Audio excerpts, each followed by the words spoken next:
माझं गाव आणि कोकणातील गणेश उत्सव। पहिल्या भागामध्ये गणपती बाप्पाचं आगमन पाहिलं, दुसऱ्या भागामध्ये गौराई मातेचं आगमन पाहिलं आणि आता आपण निघालो आहोत चिपळूणमध्ये। आता आपण आलो आहोत पेढे परशुराम कुंभारवाडी गावामध्ये। हे माझी सासरवाडी।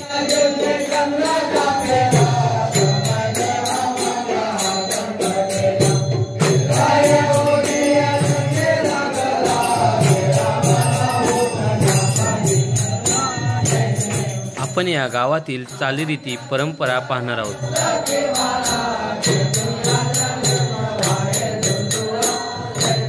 या गावातील पडवेकर परिवारातील सर्व कुटुंब एकत्र येऊन गणरायाची आरती करतात। ही आरती साधारणतः तासभर तरी चालते।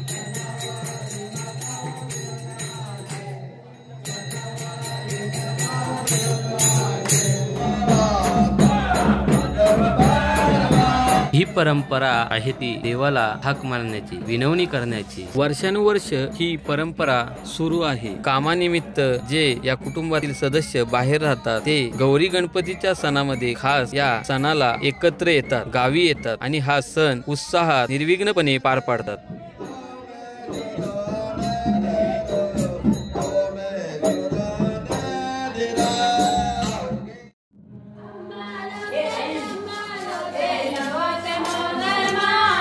ही परंपरा आमच्या कोकणामध्ये सर्वत्र पाहायला मिळते। यामध्ये गणरायाची कान उघडणी केली जाते।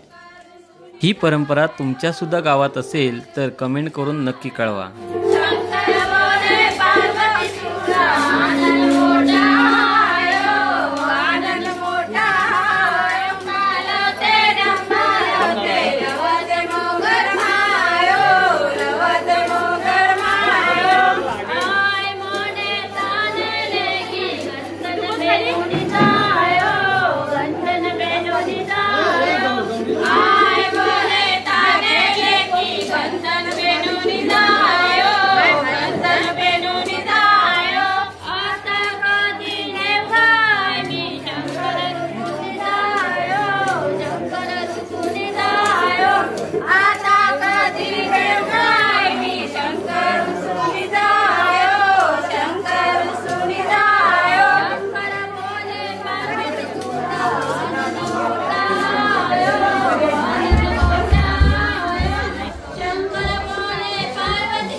याला कोकणामध्ये जाकडी नृत्य असे म्हणतात।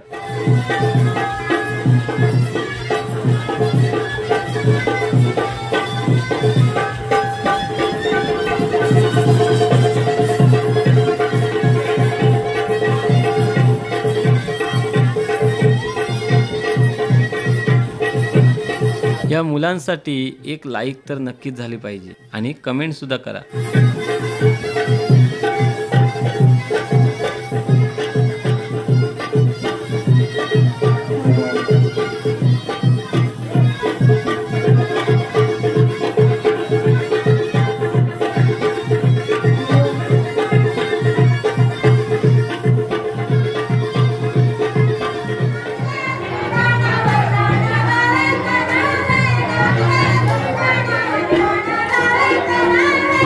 Yeah.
साधारण रात्री 9 वाजता सुरू झालेला हा जागरणाचा सोहळा पहाटे 5 ते 6 वाजेपर्यंत या जोशामध्ये जल्लोषामध्ये सुरू असतो.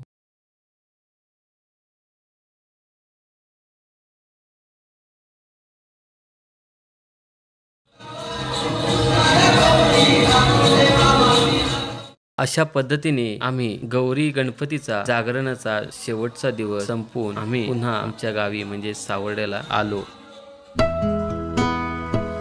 विसर्जनापूर्वी गणपती बाप्पाचे काही व्हिडिओज घेतले. गणपती बाप्पाचं विसर्जन म्हटलं की क्षणात हा सोहळा संपणार असतो याची जाणीव होते. तेव्हा मनामध्ये खंत निर्माण होते, कारण हा सोहळा इथे थांबणार असतो.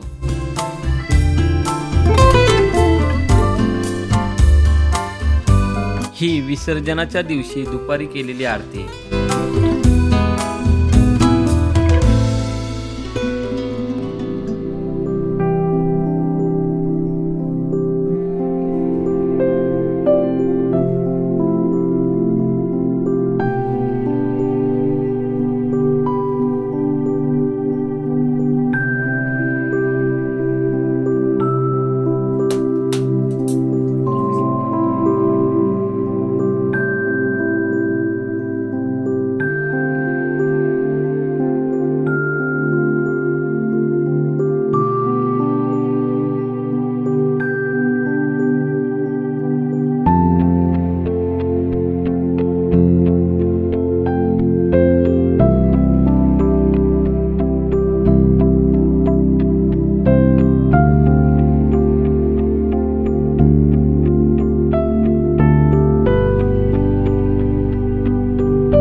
अखेर सर्वजण एकत्र येऊन नदीवरती गणपती बाप्पाची ही शेवटची आरती करतात. आरती झाल्याच्या नंतर सर्वजण गणपती बाप्पाचे दर्शन घेतात आणि गणपती बाप्पाच्या पाटावरती प्रसाद ठेवला जातो. सर्वजण मिळून गणपती बाप्पाला आरत लावतात आणि झालेल्या सेवेबद्दल काही चूकभूल झाली असेल तर क्षमा मागतात आणि पुढच्या वर्षी लवकर याचा जयघोष करतात.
कोकणातील या गणेशोत्सवाचा 5 दिवसाचा आनंद घेऊन आठवणी घेऊन चाकरमानी पुन्हा आपल्या कामानिमित्त शहराकडे वळला। असेच नवनवीन व्हिडिओ पाहण्यासाठी आमच्या चॅनलला सबस्क्राईब केलं नसेल तर तुम्ही नक्की सबस्क्राईब करा आणि व्हिडिओला लाईक करायला विसरू नका। धन्यवाद।